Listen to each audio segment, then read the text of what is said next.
ओम नमो भगवते वासुदेवाय। ओम नमो भगवते वासुदेवाय। ओम नमो भगवते वासुदेवाय।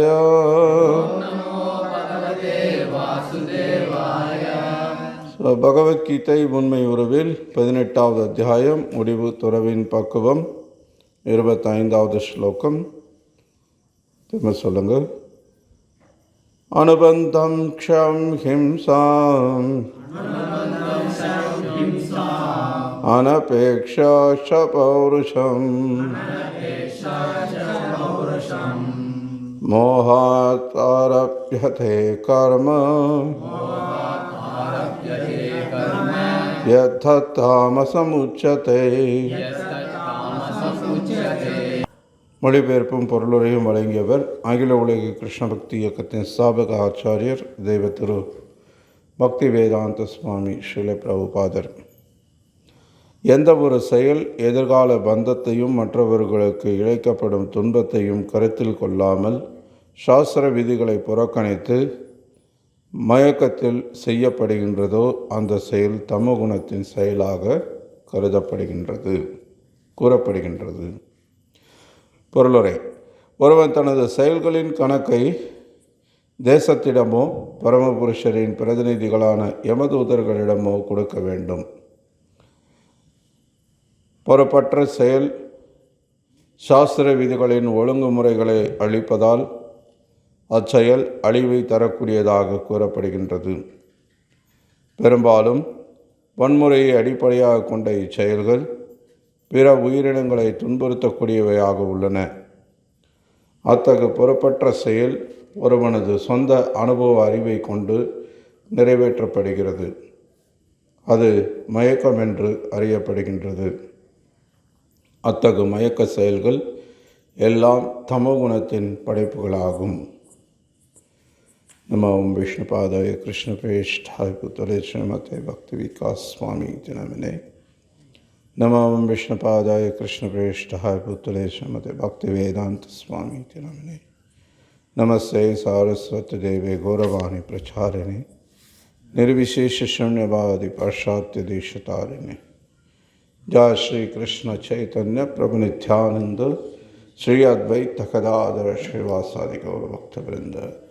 हरे कृष्णा कृष्ण कृष्णा हरे हरे, हरे राम राम राम हरे हरे.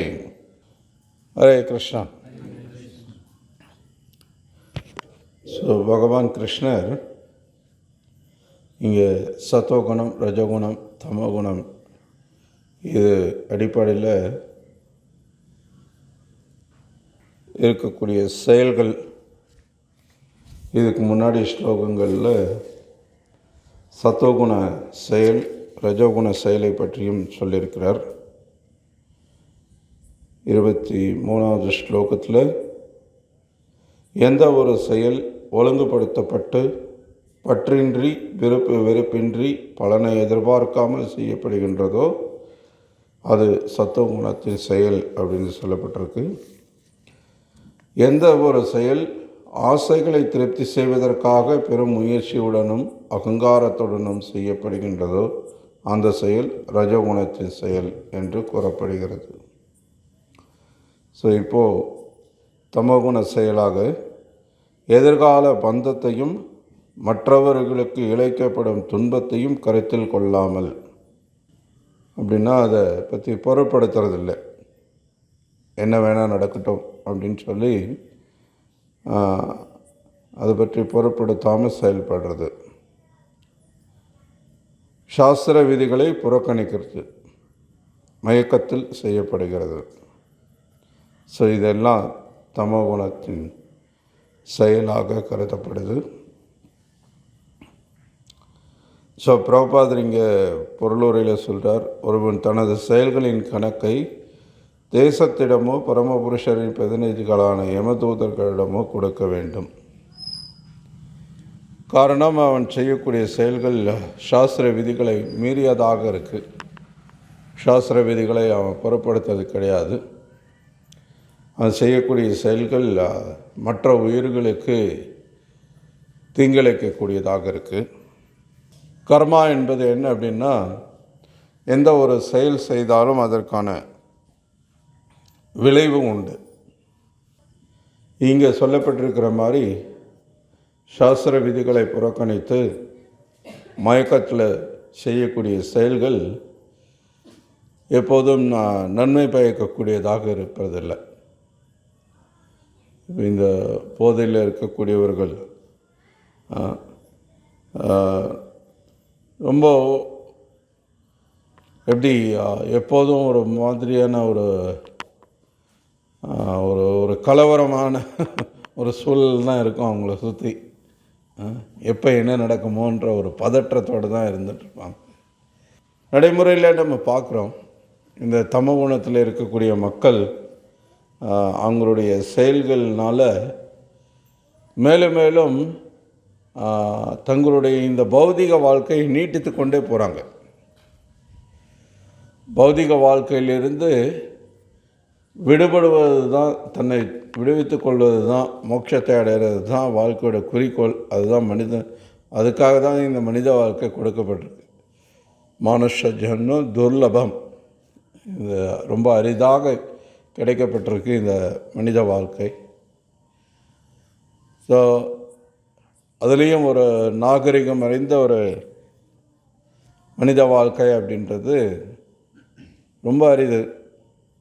84 லட்சம் வகையான சரீரங்களில் இந்த மனித சரீரம் அப்படின்றது அரிது. அதில் வெறும் 4 லட்சம்தான் இருக்குது. அதில் ஒரு நாகரிகம் அடைந்த ஒரு மனிதனாக, ஒரு நாகரிகமான ஒரு சமூகத்தில் வாழ்கிறதுக்கான ஒரு வாய்ப்பு கிடச்சி அதை சரியாக பயன்படுத்திக்கலன்றது ரொம்ப துரதிர்ஷ்டமான நிலை.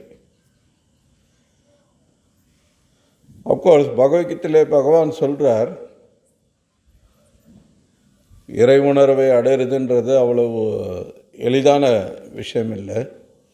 மனுஷானாம் சகசேஷு கஷ்டித் ஜததி சித்தையே எததாம் அபி சித்தானாம் கஷ்டின்மாம் வேத்தி தத்துவதா.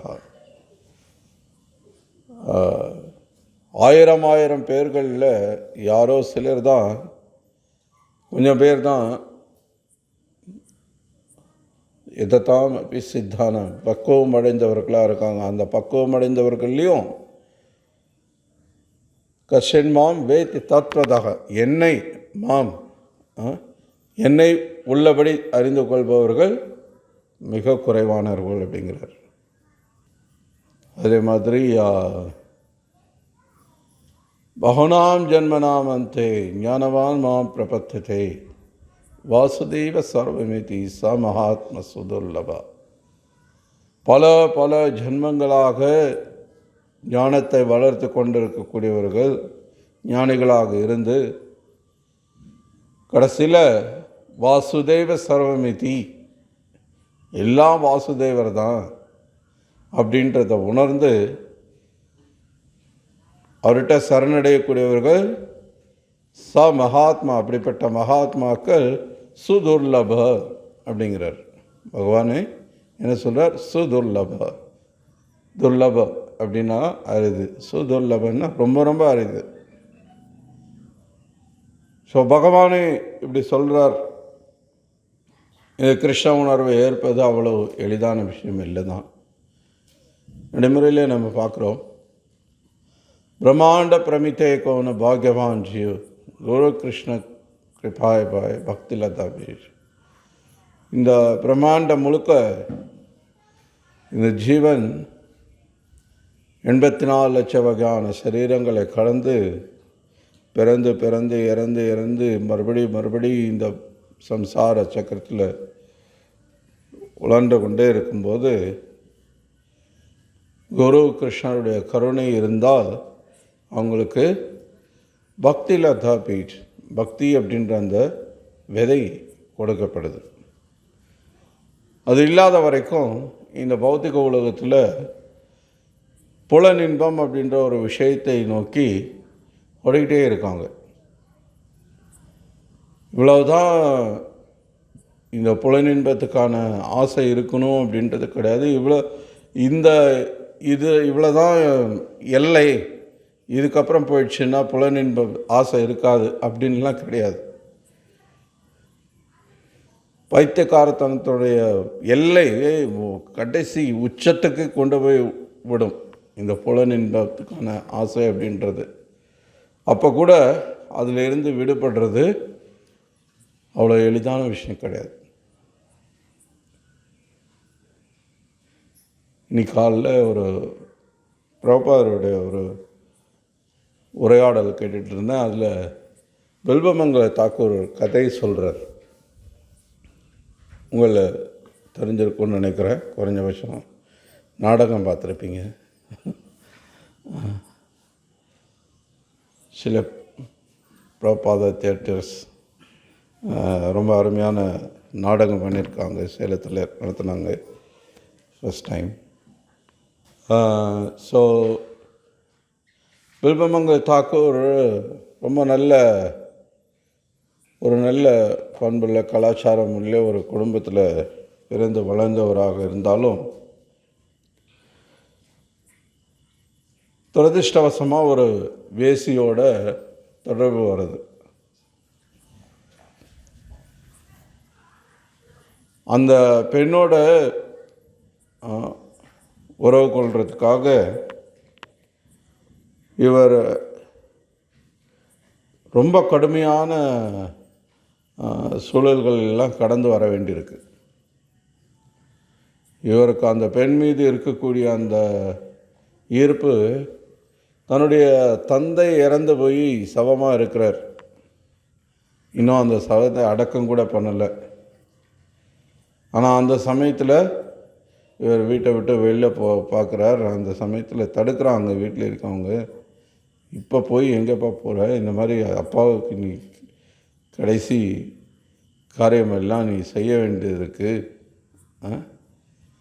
ஆனால் அதை கூட அவரை பொருட்படுத்தாமல், என்னை தடுக்காதீங்க, என்னால் இனி இந்த வீட்டில் இருக்க முடியாது, எப்படியும் அவங்க போய்ப்போ. அந்த பெண்ணோட பேர் சிந்தாமணின்ற அந்த பெண்ணை நான் பார்த்தே ஆகணும் அப்படின்னு சொல்லி போகிறார். வீட்டை விட்டு வெளியேறினோடனே பயங்கரமான இடி மின்னல் காற்று. அந்த இருட்டில் அந்த பயங்கரமான இடி மின்னல் காற்றுல எல்லாம் நனைஞ்சு போய்ட்டார் ஃபுல்லாக. இப்போது அவர் அந்த சிந்தாமணி வீட்டுக்கு போகணுன்னா ஒரு ஆற்றை கடந்து போகணும். அந்த நேரத்தில் அவ்வளோ இடி மின்னல் வரும்போது எந்த படகுக்காரன் இருப்பான்? ஒருத்தரும் கிடையாது. ஸோ என்ன பண்ணுறாரு, ஆற்றுலே குதிச்சிடுறாரு. பாருங்கள், இந்த புலன்கள் எவ்வளோ வலிமை மிக்கது. இந்த புலன்களை நம்ம கட்டுப்பாட்டுக்குள்ளே கொண்டு வச்சுக்கல அப்படின்னா இந்த புலன்கள் எவ்வளோ வலிமை மிக்கதுன்னு பாருங்கள். முதல்ல தன்னுடைய தந்தை இறந்து போய் இருக்கிறார். அவருக்கு சடங்கு செய்யணும் அப்படின்ற அந்த ஒரு இது உணர்வு எப்படிப்பட்டவனாக இருந்தால் கூட கொஞ்சம் யோசிக்க வைக்கும். ஏன்னா அதையும் மீறி அவர் வீட்டை விட்டு வெளில போகிறார். பயங்கரமான இடி மின்னல், இருட்டு.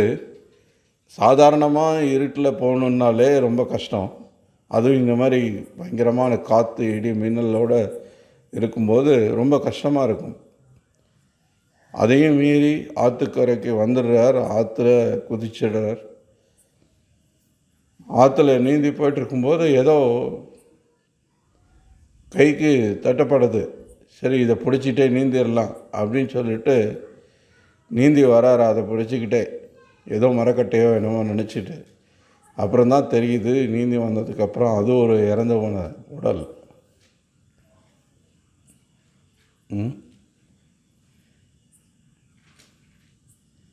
அதையும் மீறி இப்போ இங்கே வந்தால், செந்தாமணி வீட்டுக்கு வந்தால் வீடு பூட்டியிருக்கு. வீட்டுக்குள்ளே போகலாம் அப்படின்னு பார்த்தா சுவர் ஏறி குதிக்கணும். அவர் ஏறி குதிக்கும்போது அங்கே ஏதோ ஒரு கயிறு தொங்குது. அதை பிடிச்சிட்டு குதிச்சிடலான்னு பார்த்தா அது ஒரு பாம்பு. ஸோ இப்படி அந்த பெண்ணை பார்க்குறதுக்காக எவ்வளவு ஒருத்தன் வந்து அதிகபட்சமாக உச்சபட்சமாக சிரமப்பட முடியுமோ அவ்வளோ சிரமப்பட்டு அவளை வந்து பார்த்துட்றான். பார்த்த பிறகு இந்த இப்படி ஒரு சூழ்நிலை, இவ்வளோ மழை காற்று, வெளியில் வெள்ளப்பெருக்கு எடுத்து போயிட்டுருக்கு, இந்த சமயத்தில் எப்படி நீங்கள் வந்தீங்க அப்படின்னு கேட்கும்போது இது இந்த மாதிரி எல்லாம் நடந்ததுன்னு சொல்லும்போது என்ன பார்க்கணுன்றதுக்கு இருக்கிற இந்த அளவுக்கு அந்த ஒரு உத்வேகம், ஒரு உறுதி அடைஞ்சே ஆகணும் அப்படின்ற அந்த உறுதி இதே வந்து பகவான் கிருஷ்ணர் மீது இருந்தால் எவ்வளோ அழகாக இருந்திருக்கும்.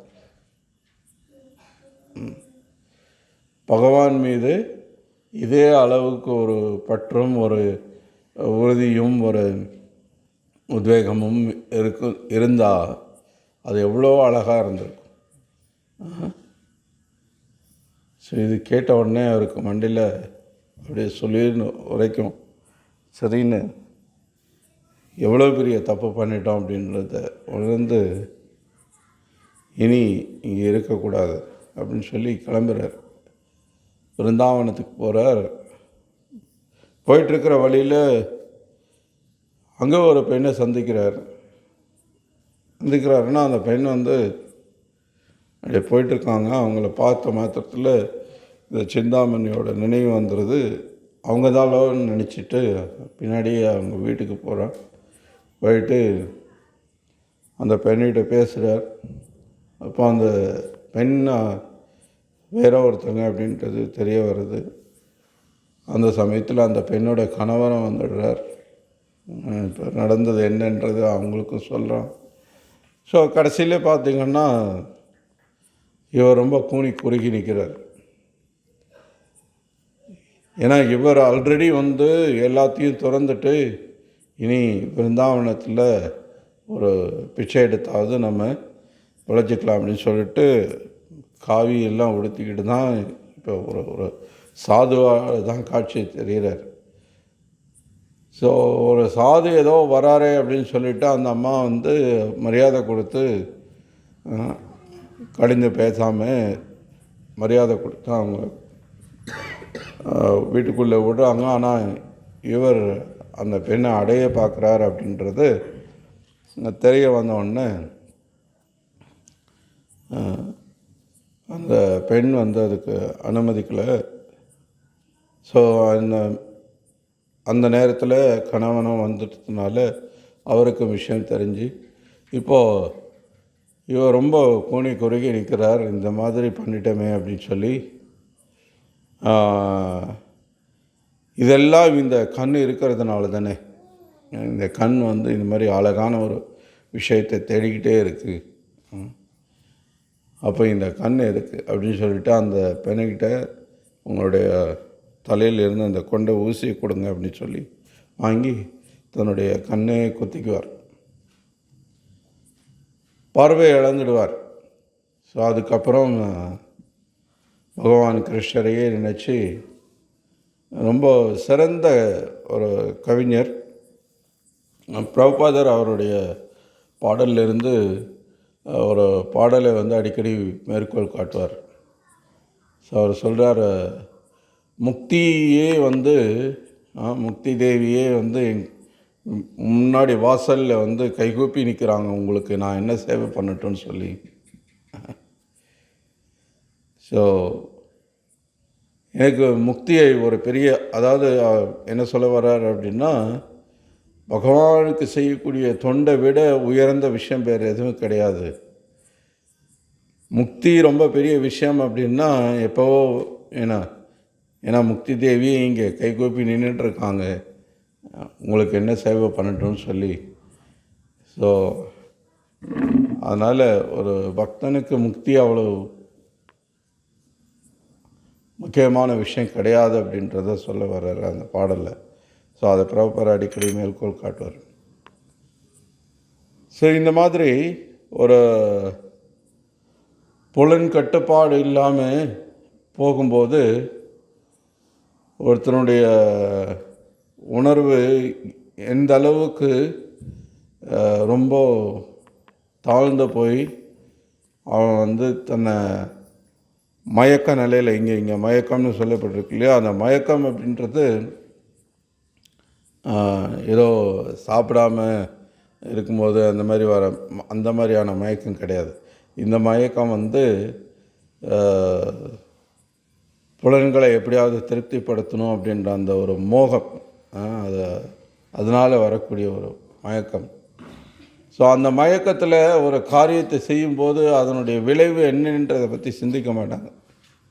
அது நல்லதா கெட்டதான்ற பற்றின சிந்தனை இருக்காது. அதுதான் இங்கே கருத்து. தமோகுண செயல் அப்படின்னும்போது இங்கே எதிர்கால பந்தத்தை பற்றியோ என்ன சொல்கிறார் கிருஷ்ணர், எதிர்கால பந்தத்தையும் மற்றவர்களுக்கு இழைக்கப்படும் துன்பத்தையும் கருத்தில் கொள்ள மாட்டார். தன்னுடைய கதியை பற்றி யோசிக்கலைன்னா பரவாயில்ல, கேட்டப்போ ஏன்னா நீ சாஸ்திர விதியை பின்பற்றலை, நீ வந்து ஒழுக்கத்தோடு நடந்துக்கல அப்படின்னும்போது அப்போ அது துன்பப்பட்டு தான் ஆகணும்னு சொல்லலாம். ஆனால் அதனால் மற்றவர்களுக்கும் துன்பத்தை இழைக்கும் விதத்தில் அவங்களுடைய செயல்கள் இருக்கும் அப்படின்னு சொல்லப்படுது. ஸோ அதனால தான் நம்ம பார்க்குறோம் இன்றைக்கி பெரும்பாலான மக்கள் தமகுணத்தில் தான் இருக்காங்க, மீறி போனால் ரஜகுணத்தில் இருக்காங்க. அவங்களுடைய நிறைய செயல்கள் இப்போ இதில் சொல்லியிருக்கிற அந்த டிஸ்கிரிப்ஷன், அந்த விவரம், அந்த வர்ணனை அப்படியே பொருந்தக்கூடியதாக இருக்குது. இன்றைக்கி இருக்கக்கூடிய சமூகத்தோடு நீங்கள் ஒப்பிட்டு பார்த்தீங்கன்னா எல்லாம் நிறைய பாவ செயல்கள் செய்கிறாங்க. மாமிசம் சாப்பிட்றது, சூதாட்டம், போதை பழக்கம், தகாத பாலுறவு, இதெல்லாம் வந்து அளவு மீறி எல்லை மீறி போயிட்டுருக்கு. நாளுக்கு நாள் அதிகரித்து கொண்டே போகிறது. இளைய சமுதாயம் வந்து இன்றைக்கி இதுதான் வந்து வாழ்க்கையோட உச்சபட்ச இன்பம் அப்படின்னு நினச்சிட்டு அப்படியே மயக்கத்தில் இருக்காங்க. நமக்கு தெரியல இங்கே, ஏன்னா இந்த சேலம் இந்த மாதிரி கிராமங்களில் சின்ன ஊரில் இருக்கவங்களுக்கெல்லாம் தெரியல. ஆக்சுவலி வந்து இன்றைக்கி நாட்டில் வந்து எவ்வளோ போதை மருந்துகள், எவ்வளோ போதை வஸ்துக்கள் வந்து வெளிநாடுகள்லேருந்து இன்றைக்கி இறக்குமதி செய்யப்பட்டு சின்ன சின்ன பள்ளிக்கூட குழந்தைகள் உட்பட இன்றைக்கி அது விநியோகம் பண்ணப்பட்டு வந்துட்டுருக்கு.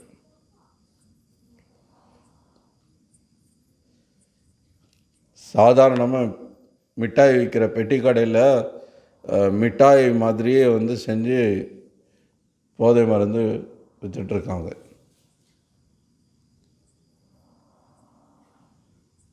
பல ஆயிரக்கணக்கான மாணவர்கள் வந்து அதுக்கு அடிமையாகிட்டுருக்காங்க.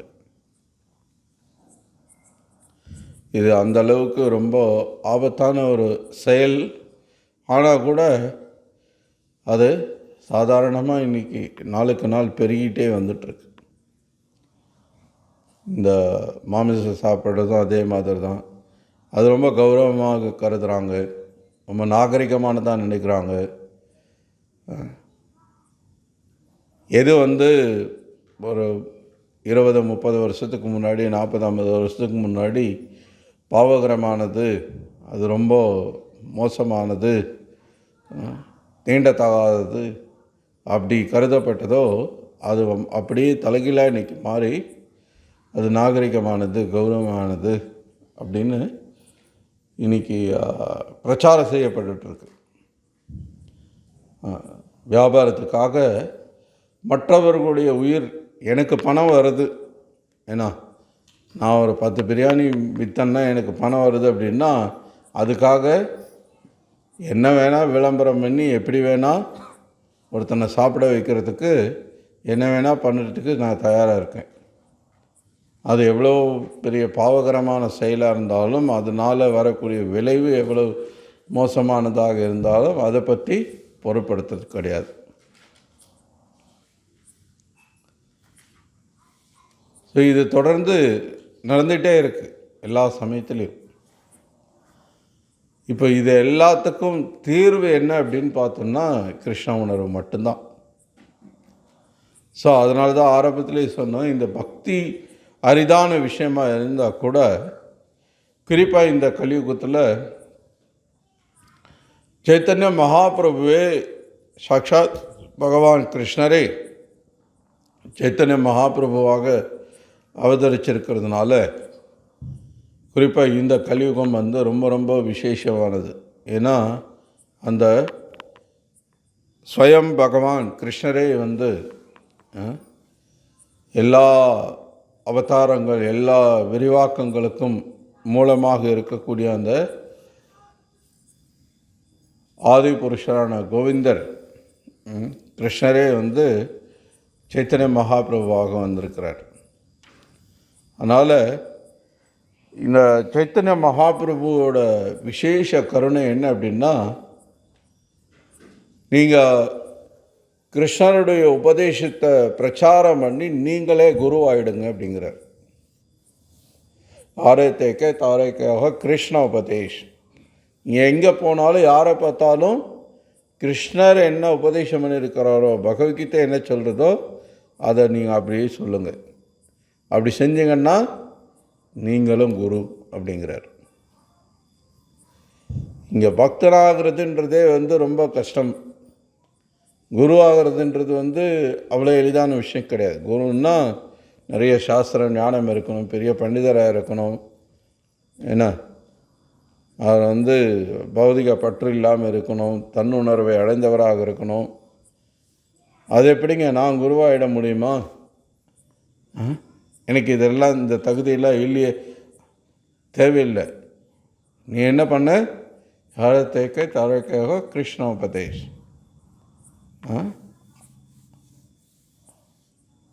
அமார அக்யாய் குருவை தரைய தேஷ். நீ எங்கே போனாலும் யாரை பார்த்தாலும் பகவத்கீதையில் கிருஷ்ணர் என்ன சொல்கிறாரோ அதை அப்படியே சொல்லு. நீ வேறு ஒன்றும் பண்ண வேணாம், நீ வேறு எதுவும் செய்ய தேவையில்லை. பகவத்கீதையில் கிருஷ்ணர் சர்வதர்மான் பரித்யஜ்ய மாமேகம் சரணம் ரஜான்னு சொல்கிறாரா? நீங்கள் சொல்லுங்கள், கிருஷ்ணர்கிட்ட சரணடைங்க, கிருஷ்ணரே நினச்சிட்ருங்க, கிருஷ்ண பக்தர் ஆகுங்க, கிருஷ்ணருக்கு சேவை பண்ணுங்க, கிருஷ்ணருக்கு நமஸ்காரம் பண்ணுங்க. மன்மனா பவ மத் பக்தோ மத்யாஜி மாம் நமஸ்குரு மாமே வைஷஸ்ரீ. ஸோ கிருஷ்ணர் என்ன சொல்கிறாரோ அதை அப்படியே சொல்லுங்கள்.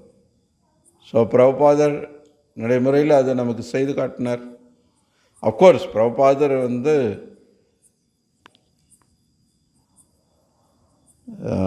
சாதாரணமான ஒரு ஜீவாத்மா இல்லை. அவர் ஆன்மீக உலகிலிருந்து பந்தப்பட்ட ஜீவாத்மாக்களை காக்கிறதுக்காக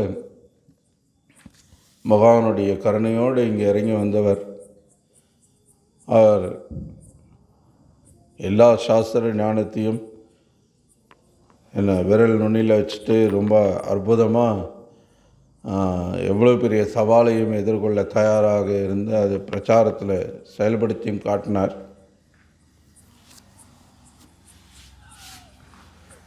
ஸோ இப்போ கருத்து என்ன அப்படின்னா,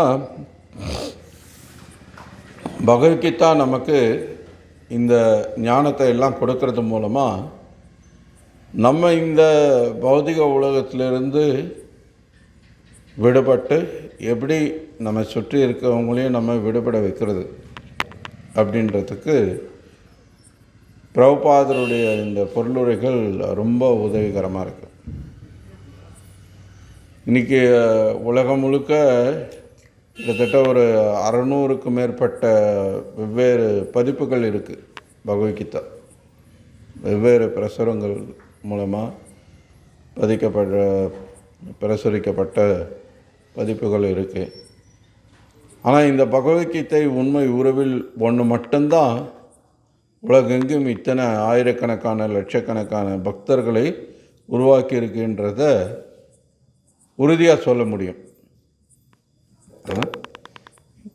இது இதுவரைக்கும் பிரபுபாதர் அமெரிக்காவுக்கு இந்த அகில உலக கிருஷ்ண பக்தி இயக்கத்தை தொடங்குறதுக்கு முன்னாடி எத்தனையோ பிரதிகள் இருந்தும் கூட எவ்வளோ பேர் படிச்சிருக்காங்க. பகவத்கீதை பிரபலமான புத்தகம் தான் எப்போவுமே.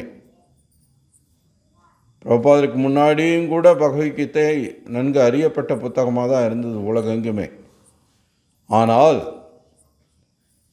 ஒரு பகவத்கீதை கூட ஒரு பக்தரை கூட உருவாக்கினது கிடையாது. காரணம், பெரும்பாலும் அவங்களுடைய ஊக கருத்துக்களாக தான் இருந்தது, கற்பனை கருத்துக்களாக தான் இருந்தது. அதிகாரப்பூர்வமான ஆச்சாரியர்களுடைய கருத்துக்களை மக்கள்கிட்ட கொண்டு போய் சேர்க்கணுன்றது அவங்களுடைய எண்ணமாக இல்லை. பகவத்கீதை பேரில் தன்னுடைய கருத்தை திணிக்க பார்த்தாங்க. எல்லாரும் அதை தான் பண்ணாங்க.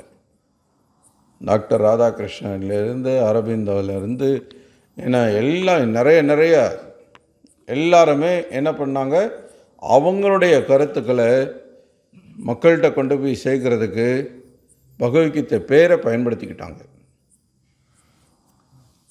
ஸோ பிரபாத் கேட்குறாரு, இது எவ்வளோ பெரிய ஒரு திருட்டுத்தனம். இப்போ உங்கள் வீட்டுக்குள்ளே வந்துட்டு உங்கள் பேரை சொல்லிவிட்டு நீங்கள் தான் உங்கள் மனைவிக்கு கணவர்னு சொல்லிவிட்டு ஒருத்தன் வந்து ஏமாற்ற பார்த்தா அது எவ்வளோ பெரிய குற்றம்.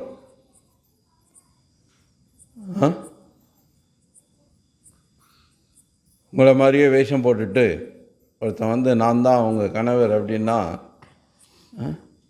அது எவ்வளோ பெரிய ஏமாற்று வேலை. அதை விட இன்னும் சீரியஸான விஷயம் இது.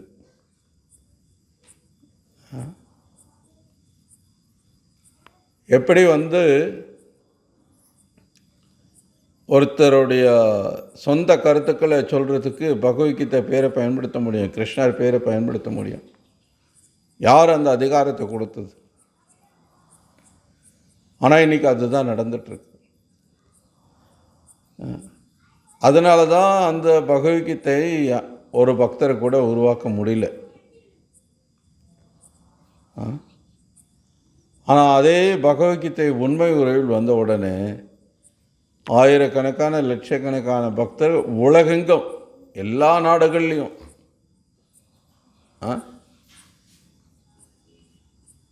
உண்மையான ஒற்றுமை அப்படிங்கிறது, உண்மையான சகோதரத்துவம் அப்படிங்கிறது நம்முடைய இயக்கத்தில் நம்ம பார்க்கலாம். இப்போது ரஷ்யாவுக்கும் உக்ரைனுக்கும் இடையில் போர் நடந்துகிட்ருக்கு. நீங்கள் எல்லாரும் செய்தியில் பார்த்துருப்பீங்க. இப்போது ரஷ்யா பக்தர்கள் உக்ரைனில் இருக்கக்கூடிய பக்தர்கள் ஒருத்தருக்கு ஒருத்தர் சந்திக்கும்போது இந்த போர் பற்றின சிந்தனையே அவங்களுக்கு வர்றது கிடையாது. அவர் அந்த நாட்டவராச்சே, நம்ம இந்த நாட்டுக்காரங்களாச்சே, எப்படி நம்ம இப்போ ஒருத்தருக்கு ஒருத்தர் உறவு கொள்வது, எப்படி நட்பு கொள்வது அப்படின்னு அவங்க யோசிக்கிறதே கிடையாது. காரணம், அவங்களுக்கு தெரியும் நம்ம இந்த உடல் கிடையாது, ஆத்மா. உலகத்தில் இருக்கக்கூடிய எல்லா ஆத்மாக்களும் ஆத்மா தான். இங்கே ரஷ்யா உக்ரைன் அப்படின்றதெல்லாம் வெறும் இந்த சரீர அடிப்படையிலான ஒரு பிரிவு தான். அது எந்த விதத்துலேயும் பகவானுடைய பக்தி செய்கிறதுக்கான இந்த பாதையில் தடையாக இருந்துடக்கூடாது, இருக்க முடியாது. அதை பக்தர்களை நடைமுறைப்படுத்தி காட்டுறாங்க பக்தர்கள். ஸோ இன்றைக்கி உலகத்தில் எவ்வளவு பெரிய பிரிவினை, எவ்வளோ பெரிய வேற்றுமைகள் இருந்தால் கூட இந்த கிருஷ்ண உணர்வு அப்படின்ற ஒரு விஷயத்தினால எல்லாத்தையும் ஒற்றுமையாக வாழ வைக்க முடியும். கிருஷ்ண உணர்வு மட்டும் இருக்குது அப்படின்னா இந்த உலகத்தில் வேறு எதுக்குமே பஞ்சம் கிடையாது. தானாகவே மக்கள் ரொம்ப ஒழுக்கமாக இருப்பாங்க, உண்மையானவங்களாக இருப்பாங்க, நேர்மையானவங்களாக இருப்பாங்க, பொய் பேச மாட்டாங்க, திருட மாட்டாங்க, கொள்ளையடிக்க மாட்டாங்க, மற்ற உயிர்களை துன்புறுத்த மாட்டாங்க. தானாகவே ஆட்டோமேட்டிக்காக இது இந்த இந்த கிருஷ்ண உணர்வு அப்படின்ற ஒரு விஷயம் ஒரு சமூகத்துக்குள்ளே வந்துருச்சு அப்படின்னா, அதனால் இந்த உலகம் மொத்தத்துக்கும் நன்மை மட்டும்தான் இருக்க ஒழிய எந்த விதத்துலேயும் அது தீங்கானதாக கிடையாது. காரணம் இது எல்லாம் முழுக்க முழுக்க இந்த சத்துவகுணம், ரஜகுணம், தமகுணம் இது எல்லாத்தையும் கடந்த சுத்த சத்துவ நிலையிலிருந்து செய்யப்படக்கூடிய செயலாகும். இது ஆன்மீக தளத்திலிருந்து செய்யக்கூடிய செயல்கள். இது இந்த கிருஷ்ண பக்தி மூலமாக இந்த உலகத்தில் இருக்கக்கூடிய எல்லா மனிதர்களுக்கு மட்டும் கிடையாது, மனித சமூகத்துக்கு மட்டும் கிடையாது, எல்லா உயிர்களுக்கும் நன்மை இருக்குது. சைத்தன்ய மகாபிரபு நாம சங்கீர்த்தனம் பண்ணிவிட்டு ஜாரிகாந்த காட்டு வழியாக வரார். காடு வனம், ஏன்னா கொடிய மிருகங்கள்லாம் புலி, சிங்கம் போன்ற கொடிய மிருகங்கள் இருக்கக்கூடிய ஒரு காட்டுக்குள்ளே பூந்து வரார். ஹரே கிருஷ்ணா பாடிக்கிட்டே ஆடிக்கிட்டே கீர்த்தனம் பண்ணிக்கிட்டே வரார். அவர் பின்னாடியே எல்லாம் மானும் இருக்குது, புலியும் இருக்குது, சிங்கமும் இருக்குது, ஏன்னா முயலும் இருக்குது, யானையும் இருக்குது. எல்லா மிருகங்களும் ஒன்று சேர்ந்து ஹரிநாம சங்கீர்த்தனத்தில் ஈடுபடுறது. எல்லாரும் ஒற்றுமையாக. எங்கே நீங்கள் பார்த்துருக்கீங்க மானு, முயல், புலி, சிங்கம், யானை எல்லாம் ஒன்றா இருந்து? எங்கேயும் பார்க்க முடியாது. ஆனால் சைத்தன்ய மகாபிரபு அவைகளை கூட ஒன்றுபடுத்தி காட்டினார், ஒற்றுமையை ஏற்படுத்தி காட்டினார். அமெரிக்காவில் இந்த ஹிப்பிகள் அப்படின்னு சொல்லி 1960களில் பிரபுபாதர் இந்த இயக்கத்தை தொடங்கின சமயத்தில் அமெரிக்காவுடைய இளைய சமூகம், அன்னைக்கு இளைய தலைமுறையினர் ரொம்ப ரொம்ப ஒழுக்கம் கெட்ட ஒரு வாழ்க்கை வாழ்ந்துட்டு இருந்தாங்க. ரொம்ப மோசமான வாழ்க்கை.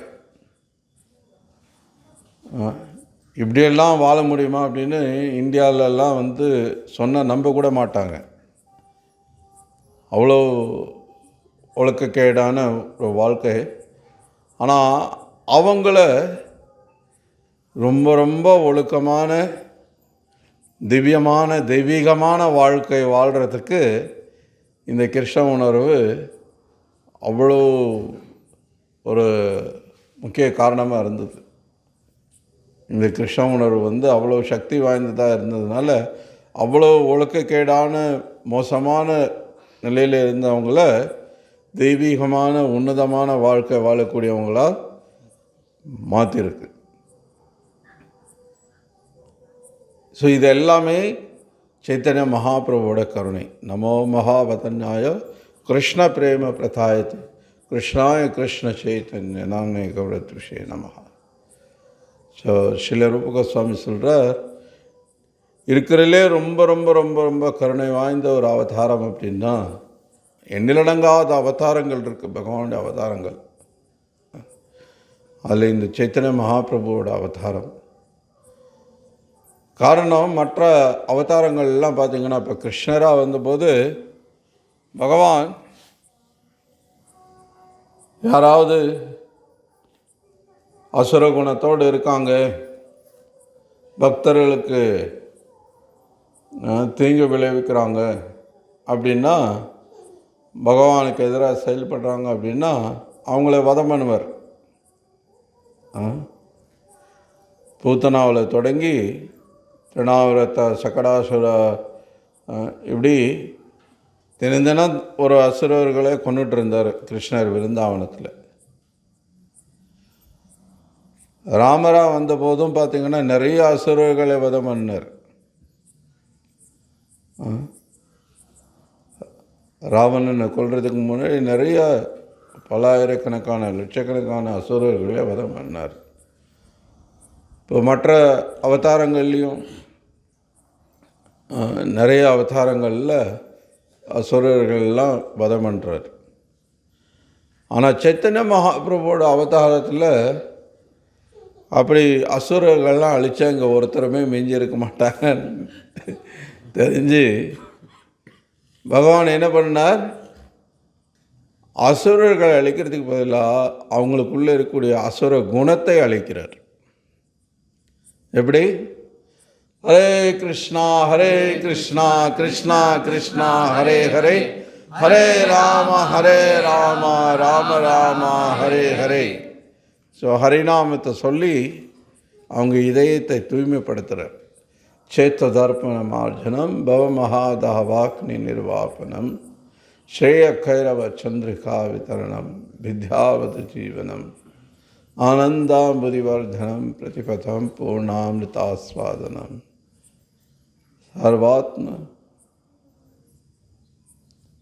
பரம் விஜயத்தை ஸ்ரீகிருஷ்ண சங்கீர்த்தனம். ஸோ சேத்ததர்ப்பண மார்ஜனம் நம்முடைய இதயத்தை கொஞ்சம் கொஞ்சமாக தூய்மைப்படுத்துறது. காமம், குரோதம், லோபம், மோகம், மத மத்சரிய இது எல்லாத்திலிருந்தும் கொஞ்சம் கொஞ்சமாக நம்மளை தூய்மைப்படுத்தி இந்த ஹரிநாமத்தை சொல்ல சொல்ல சொல்ல சொல்ல அது என்ன பண்ணுறது? இதயத்தை தூய்மைப்படுத்துறது. இதயம் தூய்மை அடையும் போது எவ்வளோ மோசமான நிலையில் இருக்கக்கூடிய ஒருத்தனையும்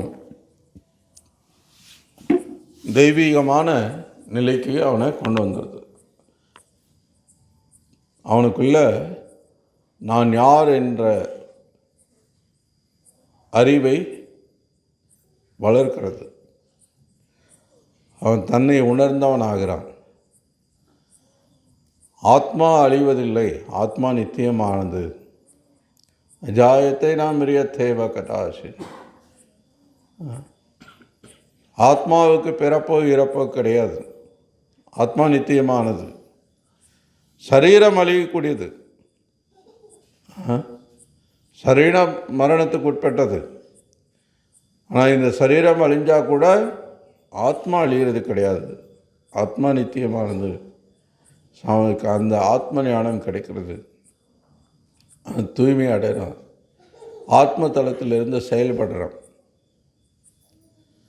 அப்போ அந்த செயல்கள் கர்ம பந்தத்தையோ மற்றவர்களுக்கு தீங்கையோ இழைக்கிறது கிடையாது. கர்மபந்தத்தை உண்டாக்குறது கிடையாது. காரணம் அது இந்த மாதிரி தமகுண செயலாக இல்லாமல் அது சுத்த சத்துவகுண செயலாக இருக்கிறது, கிருஷ்ண உணர்வு செயலாக. ஸோ கிருஷ்ண உணர்வு மட்டுமே உலகத்தின் எல்லா பிரச்சனைகளுக்கும் தீர்வு காண முடியும். ஒரே தீர்வு இது மட்டும்தான்.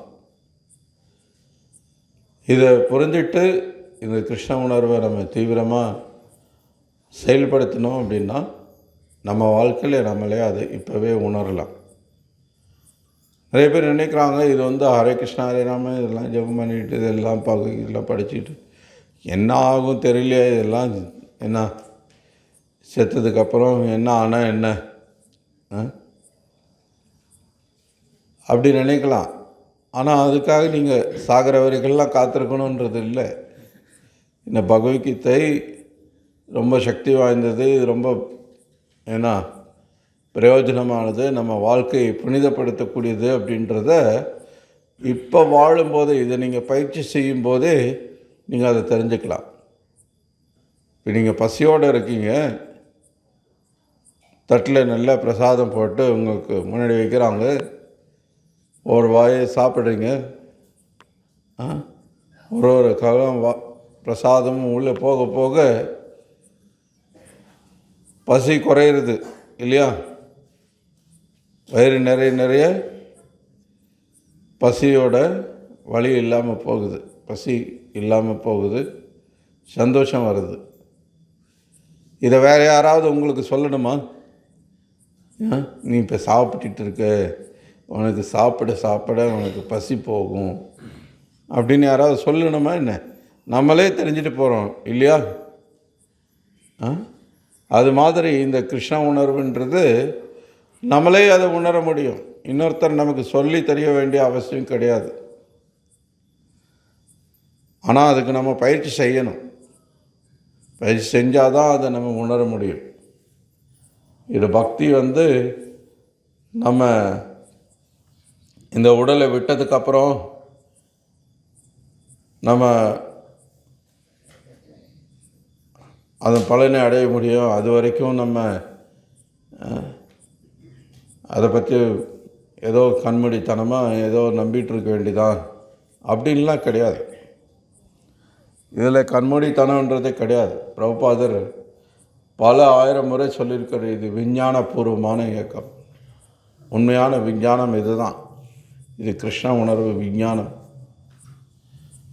பகவத்கீதையில் கிருஷ்ணன் சொல்லக்கூடிய அறிவு விஞ்ஞானபூர்வமான அறிவு. இங்கே எதுவும் கண்மூடித்தனமான நம்பிக்கைக்குரியது அப்படின்றது கிடையாது. என்ன விஷயம் கிருஷ்ணன் சொல்கிறது இங்கே நமக்கு ஏற்க முடியாததாக இருக்குது. சொல்ல பாருங்க.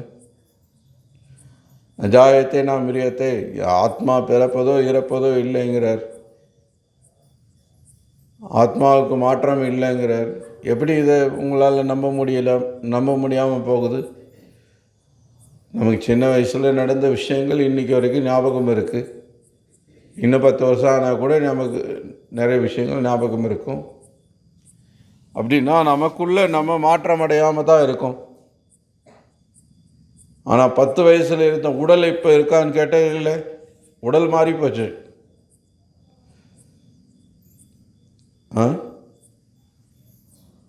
அப்போது கிருஷ்ணர் கீதையில் சொல்கிறார், உடல் மாறக்கூடியது, உடல் அழிவுக்கு உட்பட்டது,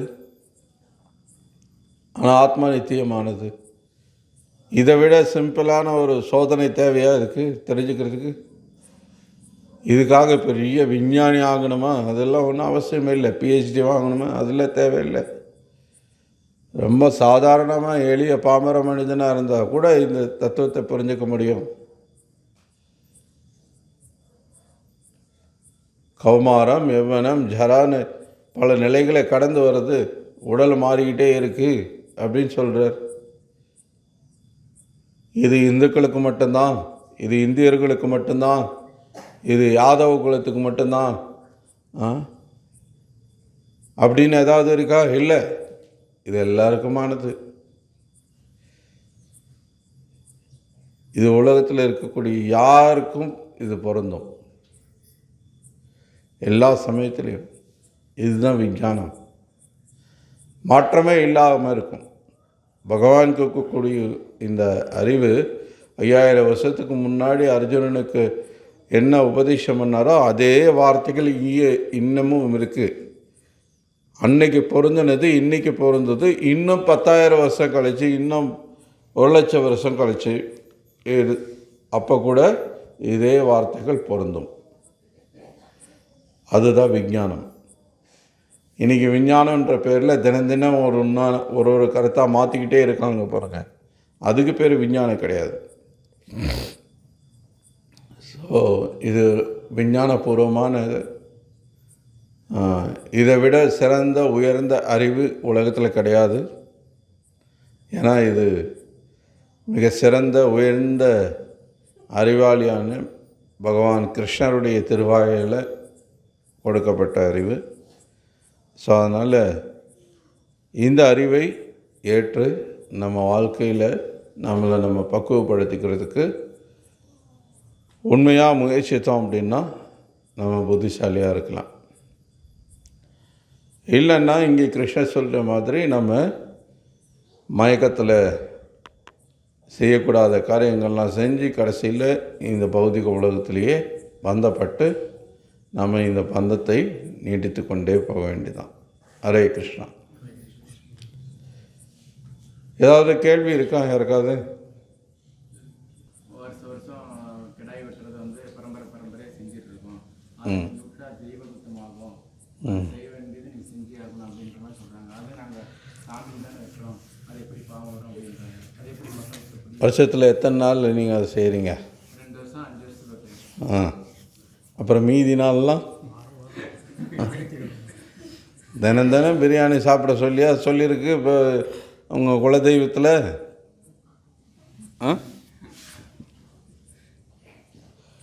ஈவன் நீங்கள் அதை செய்தால் கூட எல்லா காலகட்டத்திலையுமே மாமிசம் சாப்பிட்றவங்க இருந்துட்டு தான் இருந்திருக்காங்க. மாமிசம் சாப்பிட்றதுன்றது வந்து இப்போ தான் புதுசாக வந்திருக்கு, நம்ம வந்து செய்யக்கூடாதுன்னு சொல்கிறோம் அப்படின்றது கிடையாது. மாமிசம் சாப்பிட்றது எப்போவுமே இருந்திருக்கு.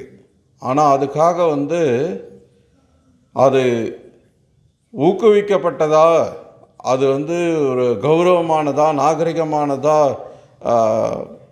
மக்கள் முன்னாடி கொண்டு வந்து அதை பிரச்சாரம் செய்யப்பட்டதான்னா இல்லை. ஏன்னா அது அப்படி கிடையாது. அது வந்து பாவகரமானது. அது இன்னொரு உயிரை நீங்கள் வதை பண்ணி அதை கொன்று சாப்பிடுறதுன்றது வந்து அதுக்கான விளைவை எதிர்கொள்ள வேண்டி இருக்கும். கர்ம ரீதியாக, பொருளாதார ரீதியாக, பல காரணங்களுக்காக அது வந்து மக்கள் அதை தவிர்த்தாங்க. மாமிசம் சாப்பிட்றது ஏன் தவறுன்னு நம்ம இங்கே சொல்கிறோம் அப்படின்னா, நம்மளை நம்ம மேம்படுத்திக்கணும்னு விருப்பப்படுறோம். நம்ம வாழ்க்கையை தரத்தை உயர்த்தணும்னு விரும்புகிறோம். நம்ம வந்து இருக்கிற இந்த பௌதிக பந்தத்திலிருந்து விடுபடணும்னு நினைக்கிறோம். அப்போது சில கட்டுப்பாடுகளை நம்ம கடைபிடிச்சு தான் ஆகணும். ஒழுக்க விதிகளை நம்ம கடைபிடிச்சு தான் ஆகணும். மனித வாழ்க்கை அப்படின்றது ஒழுக்க விதிகளை கடைபிடிக்கிறதுக்கானது. தப்போ திவ்யம் புத்திரகாயேன சத்வம்னு ரிஷபதேவர் தன்னுடைய புதல்வர்களுக்கு உபதேசிக்கிறார். தவம் புரிகிறதுக்கானது, புலன்களை கட்டுப்படுத்துறதுக்கானதுங்கிறார் இந்த மனித வாழ்க்கை.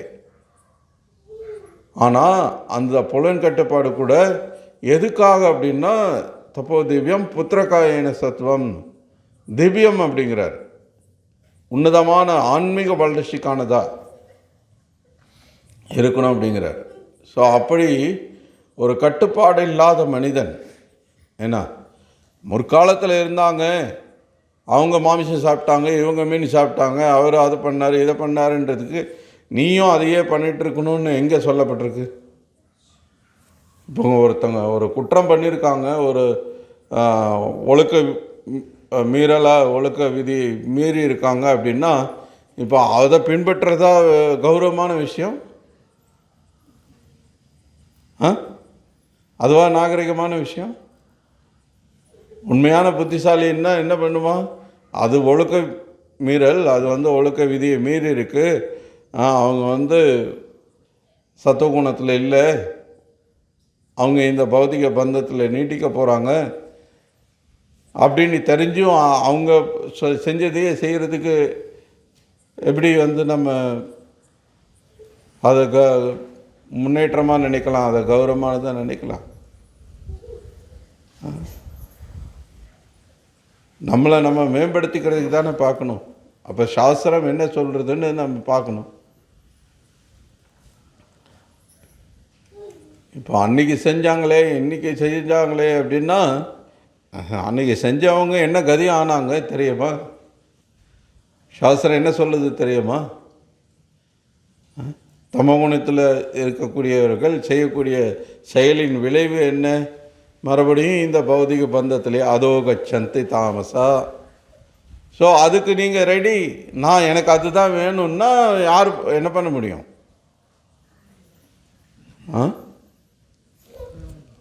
இப்போ நம்ம சொல்கிறது, நீங்கள் மேலே வாங்க, நீங்கள் முன்னேற்றம்னு பேசிகிட்டு இருக்கீங்களே, இதுதான் முன்னேற்றம்.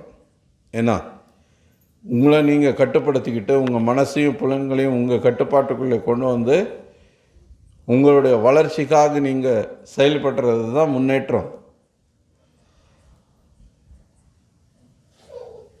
அதை விட்டுட்டு இப்போ ஏதோ ஒரு காரணத்தை சொல்லி நம்ம புலன்களை திருப்திப்படுத்தணும் அப்படின்னு சொல்லி நீங்கள் முயற்சி பண்ணிங்கன்னா நீங்கள் 1000 காரணம் தேடலாம் இந்த மாதிரி. ஏன்னா ராமாயணத்தில் ராமர் அதை சாப்பிட்டார், இங்கே இதை சாப்பிட்டார், அவர் இதை சாப்பிட்டார், இயேசு கிறிஸ்து சாப்பிட்டார். சரி, இப்போ அதுக்கு என்ன? இப்போ அவங்க எல்லாம் சாப்பிட்டதுனால நமக்கு சாஸ்திரம் நீ எல்லாருமே எல்லாத்தையும் சாப்பிட்லான்னு சொல்லியிருக்கான்னா இல்லை. சாஸ்திரம் சொல்வது இதெல்லாம் பாவகரமானது. இப்போ ராமச்சந்திரர் சாப்பிட்டாருன்னா இப்போ ராமச்சந்திரர் மாதிரி உன்னால் நடந்துக்க முடியுமா? ஆ, மரியாதை புருஷோத்தமராக ராமச்சந்திரர் கொண்டாடுறாங்க இன்றைக்கும். அவர் எங்கேயோ காட்டில் மாமிசம் சாப்பிட்டாருன்றதுக்காக அதை நீ காரணம் காட்டி நீ சாப்பிட போகிறன்னா அப்போ நீ ராமச்சந்திரன் மாதிரி மற்ற காரியங்களில் நடந்துக்குவியா? ஆ,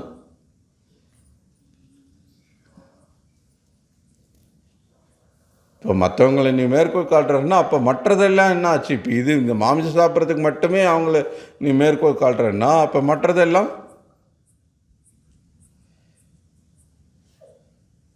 அவர் எந்த அளவுக்கு குருவுக்கு கீழ்ப்படிந்திருந்தார், தந்தைக்கு கீழ்ப்படிந்திருந்தார், எந்த அளவுக்கு மரியாதை தெரிஞ்சு வச்சுருந்தார், எந்த அளவுக்கு சாஸ்திரம் அறிவு கொண்டிருந்தார், எந்த அளவுக்கு மனைவிக்கு மரியாதை கொடுத்தார், இதெல்லாம் நீங்கள் செய்ய தயாராக இன்னைக்கு உங்களால் இதெல்லாம் செய்ய முடியுமான்னா அதுக்கு யாரும் தயாராக இல்லை. ஸோ அல்டிமேட்டாக ஜனங்க புலன் கட்டுப்பாடு இல்லை, எனக்கு தேவையில்லை, நான் புலன்களை தான் திருப்திப்படுத்தணும் அப்படின்னு நினச்சாங்கன்னா அவங்கள ஒன்றும் சொல்லிடலாம் நம்ம திருத்த முடியாது. மக்கள் பெரும்பாலும் இன்றைக்கி அப்படி தான் இருக்காங்க. ஆனால் பார்க்குறோமே இப்போ நம்ம எல்லாம் இங்கே ஆகாயத்துலேருந்து தான் வந்தோம். வரும்போது இந்த மாதிரி குடுமையோட நெத்தியில் நாமத்தோட துளசி மணி போட்டுட்டு இப்படியா வந்தோம் இல்லையே. ஸோ அப்போ பிரச்சாரம்ன்றது அவசியமானதாக இருக்குது.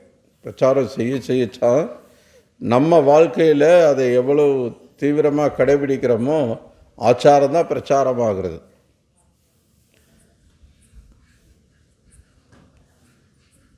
அதுக்கு தான் நம்ம சில சமயத்தில் சொல்லுவோம், நம்ம இந்த மாதிரி காவியை உடுத்திக்கிட்ட ஒரு பிரம்மச்சாரியாக ஒரு சன்னியாசியாக இருந்து பிரச்சாரம் செய்கிறத விட இந்த மாதிரி ஒரு குடும்பஸ்தராக இருந்து பிரச்சாரம் செய்யும்போது அது இன்னும் ரொம்ப சக்தி வாய்ந்ததாக இருக்கும் அப்படின்னு சொல்கிறது. பிரபுபாதர் நடைமுறையில் அதை செயல்படுத்தி காட்டினார். நிறைய இஸ்கான் சென்டர் குடும்பஸ்தர்கள் தான் ஓப்பன் பண்ணி பிரச்சாரத்தை தொடங்கி நிறைய பக்தர்களை உருவாக்குனாங்க. அதுக்காக பிரம்மச்சாரி சன்னியாசி பிரச்சாரம் பண்ணலைன்றது அர்த்தம் கிடையாது. ஏன்னா இப்போ உங்கள்கிட்ட கேட்டால் இப்போ நானும் குடும்பத்தில் தான் இருக்கேன், எனக்கும் குடும்பம் இருக்குது, எனக்கு மனைவி இருக்காங்க, குழந்தைங்க இருக்காங்க, நானும் வேலை செய்கிறேன், நானும் சம்பாதிக்கிறேன். ஆனால் நான் பக்தி பண்ணும்போது ஏன் உங்களால் பண்ண முடியாது கேள்வி கேட்க முடியும். இப்போ நான் கேட்டேன்னா அவங்க என்ன சொல்லுவாங்க, போங்க சாமி உங்களுக்கு ஒன்றும் இல்லை, குடும்பம் குழந்தை குட்டின்னு இருந்ததுன்னா நீங்கள் சொல்ல மாட்டீங்க, அதெல்லாம் இருந்து உங்களை மாதிரி ஹரே கிருஷ்ணா சொல்லிட்டு இருந்தேன்னா எனக்கு சாப்பாட்டுக்கு என்ன பண்ணுறதுன்னு கேட்பாங்க. உங்களுக்கு ஒன்றும் இல்லை, நீங்கள் ஹரே கிருஷ்ணான்னு சொல்லலாம், நீங்கள் ஹரே ராம சொல்லலாம், என்ன வேணால் சொல்லலாம். வேறு ஏதாவது கேள்வி இருக்கா? இப்போ எல்லாருமே நம்ம நல்லா இருக்கோம், உடல் ஆரோக்கியத்தோடு இருக்கோம், பகவானை வரோம் சேவிக்கிறோம், கோயிலுக்கு போகிறோம் சேவிக்கிறோம், நம்மளோட நித்திய அனுஷ்டானம் எல்லாம் கடைபிடிக்கிறோம், நல்லா இருக்க போகும். ஆனால் தனிப்பட்ட முறையில் நமக்குன்னு ஏதாவது உடல்நலம் சரியில்லை, இல்லை வீட்டில் இருக்கிறவங்களுக்கு உடல்நலம் சரியில்லை, ஏதாவது ஒரு துன்பம் அப்படின்னு நம்ம கேட்குறதுக்கு நல்லா இருக்குது. பகவான் கண்டிப்பாக காப்பாற்றுவார், எல்லாம் எந்த துன்பமாக இருந்தாலும் காப்பாற்றுவார். பட் நடைமுறையில் ரொம்ப கஷ்டமாக இருக்கும், மனசு ஃபுல்லாக அதுலேயே இருக்குது. அதுலேருந்து ஒரு பக்தன் துன்பமான காலம் வரும்போது எப்படி அதை கடக்கணும் கிருஷ்ணன்? நிறைய பூர்வ ஆச்சாரியர்களுடைய வாழ்க்கை வரலாறை நம்ம பார்க்கலாம். இந்த பௌத்திக சரீரத்தில் இருக்கிற வரைக்கும் சரீரம் துன்பமயமானதுன்றதை மாற்ற முடியாது. ஏன்னா கிருஷ்ணர் பகவத்கீதையில் துக்காலயம் அசாஸ்வதம்னு தெளிவாக சொல்கிறார். இப்போ அதை நான் ஹரே கிருஷ்ணா சொல்கிறேன் அப்படின்றதுக்காக தத்துவத்தை இந்த உலக நீதியை மாற்றிட முடியாது, அது இருக்க தான் செய்யும். ஆனால் எந்த அளவுக்கு அது ஒரு சரணடைந்த பக்தராக இருக்கும்போது அவரை பாதிக்காமல் இருக்குது. எப்படி இந்த உலக நீதியிலிருந்து அவங்க விலகி இருக்க முடியுது? சாஸ்திரம் ஒரு உதாரணம் கொடுக்குறது. இப்போது தாமரை தண்ணியில இருந்து தான் வருது. தண்ணி இல்லாமல் தாமரை வளர முடியாது. ஆனால் அந்த தாமரை இலையில் தண்ணி ஒட்டவே ஒட்டாது. தண்ணியிலே இருந்தாலும் தண்ணி ஒட்டாமல் இருக்க முடிகிறது. அது மாதிரி தூய பக்தர்களாக இருக்கும் பட்சத்தில் இந்த உலகத்தோட வாழ்கிற மாதிரி, இந்த உலகத்தோட உலகாயுத செயல்களில் ஈடுபடுற மாதிரி இருந்தால் கூட அவங்களுக்கு அதோட தாக்கம் இருக்காது. என்ன சொல்ல வரேன் அப்படின்னா, இப்போது இந்த உடல் ரீதியான சில பிரச்சனைகள் வந்தால் கூட அது அவங்களுக்கு பகவான் மீதான அந்த பக்தி தொண்டில் எந்த ஒரு தடையையும் ஏற்படுத்தாது. அது எந்த ஒரு இடையூறையும் ஏற்படுத்தாது. அவங்களால தொடர்ந்து பக்தி தொண்டில் ஈடுபட முடியும். ஆனால் முடியலையே அப்படின்னா, ஏன்னா நம்ம இன்னும் அந்த தூய நிலையை அடையலை. அந்த தூய நிலையை எந்த அளவுக்கு ஏதாமாம் பிரபத்தியத்தை தான் செய்வ பஜாமகம், எந்த அளவுக்கு நம்ம அவர்கிட்ட சரணடைஞ்சிருக்கோமோ அந்த அளவுக்கு தான் அவர் அதுக்கு பதில் உபகாரம் பண்ணுறார். ஸோ அப்போது நம்ம இன்னமும் இந்த உடல் உணர்வில் அதிகமாக இருக்கோம் அப்படின்றத நம்ம உணர்ந்து, அந்த உடல் உணர்விலிருந்து கிருஷ்ண உணர்வுக்கு வர்றதுக்கு நம்ம என்ன பண்ணணுமோ அதை பண்ணணும். ஸோ அதுக்கு நமக்கு எல்லாத்துக்குமே பிரபுபாதர் வழிகாட்டு இருக்கிறார். தினமும் ஹரே கிருஷ்ணா மகாமந்திரம் ஜபம் பண்ணணும். குறைஞ்சபட்சம் 16 சொட்டுக்கள். அதிகாலையில் எழுந்திருக்கணும். மங்கள ஆரத்தியில் கலந்துக்கணும். பாகவதம் பகவத்கீதா போன்ற உபன்யாசங்கள் கேட்கணும். தினசரி புத்தகங்களை படிக்கணும். முடிஞ்ச வரைக்கும் அதிகமான சத்சங்கத்தை எடுத்துக்கணும். சேவை புரியணும். இது எல்லாமே நம்ம ஏற்படுத்திக்கணும். ஏன்னா இப்போ இன்றைக்கி எனக்கு வேலை இருக்குது அப்படின்னு சொல்லிட்டு எனக்கு மங்களாரத்திக்கு போக முடியல, எனக்கு பாகவதம் கிளாஸுக்கு போக முடியல, என்னால் இதை செய்ய முடியல, அதை செய்ய முடியலன்னு எல்லாத்துக்கும் காரணம் சொல்லிக்கிட்டு கடைசியில் நம்ம பிரபுபாதர் மாதிரி உடல் உபாதைகள், உடல் தொல்லைகள் கொடுக்கும்போது, இல்லையே எனக்கு வலிக்குதே, பிரபுபாதர் மாதிரி என்னால் செயல்பட முடியலையேன்னா எப்படி முடியும்? பிரபுபாதர் சொன்ன மற்றதெல்லாம் நம்ம கடைபிடிச்சோமா? இப்போ பிரபுபாதருக்கு இந்த உடல் தொல்லை கொடுக்காமல் இருந்த மாதிரி நம்ம தொல்லை பெறாமல் இருக்கிறதுக்கு. ஸோ சாத்தியம் நம்ம முழுமையாக சரணடைய முயற்சிக்கும் போது கிருஷ்ணர் நம்மளை இந்த பௌதிக உணர்விலிருந்து விடுபட்டு கிருஷ்ண உணர்வில் முழுமையாக செயல்படுறதுக்கு நமக்கு வழிகாட்டுறார். ஸோ அதனால் இப்போ நம்மளுடைய வேலை என்னவாக இருக்கணும்னா, எந்த அளவுக்கு நம்ம சாதனாவை இன்னும் தீவிரப்படுத்த முடியுமோ, இன்னும் உண்மையாக செய்ய முடியுமோ. ஏன்னா மற்றவங்க முன்னாடி மற்றவங்ககிட்ட காட்டுறதுக்காக ஒரு காரியத்தை செய்கிறதுன்றது ஒன்று, உண்மையாக செய்கிறதுன்றது ஒன்று. ஏன்னா நான் ஜபமாலையை சும்மா அப்படியே கையில் வச்சுக்கிட்டே 16 மாலை ஜபம் பண்ணுறேன்னு ஷோ காட்டிட்டு எல்லோரும் முன்னாடியும் போயிடலாம். ஏன்னா 24 மணி நேரமும் யாரும் என்கிட்ட வச்சு என்ன பக்கத்துலேயே பின்னாடியே சுற்றி சுற்றி என்ன யாரும் சோதிக்க போகிறது கிடையாது. ஏன்னா என்ன அது பண்ணணுன்னா பண்ண முடியும். ஆனால் அது நான் என்னையே ஏமாற்றிக்கிறதா தான் ஆகுமே ஒழிய கிருஷ்ணரையோ குருவையோ ஏமாற்ற முடியாது. ஏன்னா அவங்க ஏமாறுறதுக்கானவங்க கிடையாது. ஏமாறுறது நம்மளால் மட்டும்தான் இருக்க முடியும். யார் ஏமாத்துறோன்னு நினைக்கிறவன் அவன் நினைக்கும் போதே ஆல்ரெடி ஏமாந்துட்டான்.